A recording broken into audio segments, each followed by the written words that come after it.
माननीय मुख्यमंत्री श्री सुखविंदर सिंह सुक्खू जी ने अपने कार्यकाल का तीसरा बजट प्रस्तुत किया। लगभग 58,000 करोड़ रुपए का ये बजट और हिमाचल प्रदेश की जनता के लिए शून्य है। स्वयमेव उनके शब्दों के अनुसार इस बजट में 25 पैसा सैलरी के लिए, 20 पैसा पेंशन के लिए, 12 पैसा ब्याज के लिए, 10 पैसा देय राशियों के लिए और सामाजिक कार्यों के लिए 9 पैसा, इस प्रकार 76 रुपया 100 रुपये में से। और एक स्टैंडर्ड लायबिलिटीज़ हैं, उसके बाद 24 रुपया पूंजीगत व्यय के लिए बचा है। विकास के लिए प्रदेश की सरकार ने जनता के लिए कुछ भी नहीं रखा है। ये इस बजट की वस्तुस्थिति उन्होंने स्वयं एक पैरे के अंदर वर्णित की है। पूरे बजट में 2022 से पहले की सरकार को केवल कोसने का काम किया है। 2022 से पहले और सरकार ने कुछ कर्ज छोड़ा, कुछ काम नहीं किया, उसी बात का हवाला देकर पूरे बजट की शुरुआत की है और उसी का हवाला देकर पूरे बजट को समाप्त किया गया है। इस बजट के अंदर जो कर्ज निरंतर लिया जा रहा है, उस कर्ज के बारे में कोई व्याख्या नहीं है कि कब तक ये कर्ज कितनी मात्रा में लिया जाएगा और उस कर्ज का उपयोग किस कार्य के ऊपर किया जाएगा। ये एक बहुत बड़ा विषय, इसमें प्रश्नवाचक खड़ा रहता है।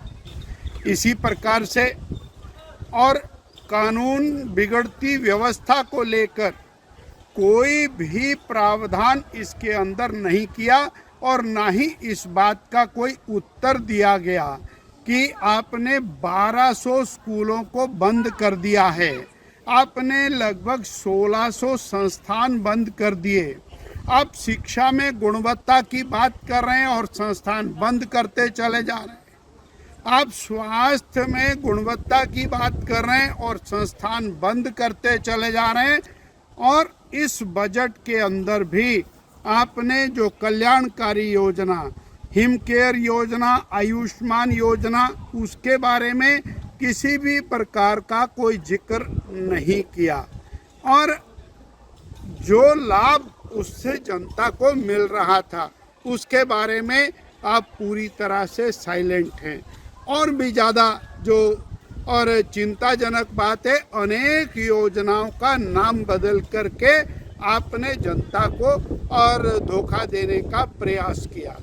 आपने और 20 साल से ऊपर की बहनों को 1500 रुपये देने की बात कहते समय उसमें पात्र शब्द का प्रयोग किया, अर्थात वो एक सेलेक्टेड बहनों को देने की बात आप कर रहे हैं।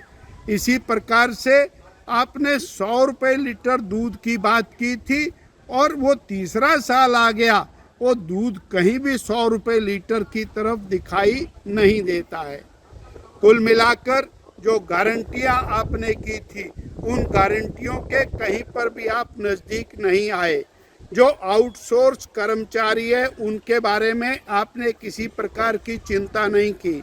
जो कर्मचारी और छोटा कर्मचारी है उसके प्रति भी आपने किसी प्रकार की चिंता नहीं की। और 1 लाख जो रोजगार सरकारी क्षेत्र के अंदर सरकारी नौकरी के रूप में पहली कैबिनेट में दिया जाना था और 5 लाख रोजगार दिए जाने थे, उसका कहीं पर दूर दूर तक जिक्र इस बजट के अंदर नहीं है। ये बजट युवाओं को धोखा देने वाला बजट है, बेरोजगारों के साथ मजाक है, बहनों को ठगा गया है जिनको इन्होंने और 1500 रुपये की गारंटी देकर वोट लिया था।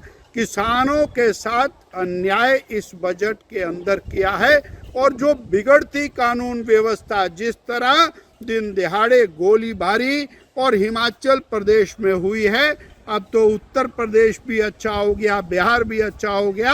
अब तो हिमाचल देश की सुर्खियों के अंदर आगे जा रहा है और बजट के अंदर किसी भी प्रकार का उल्लेख इस दिशा के अंदर दिखाई नहीं देता। ये बजट हिमाचल प्रदेश की जनता के साथ बहुत बड़ा धोखा है, अन्याय है, शोषण है।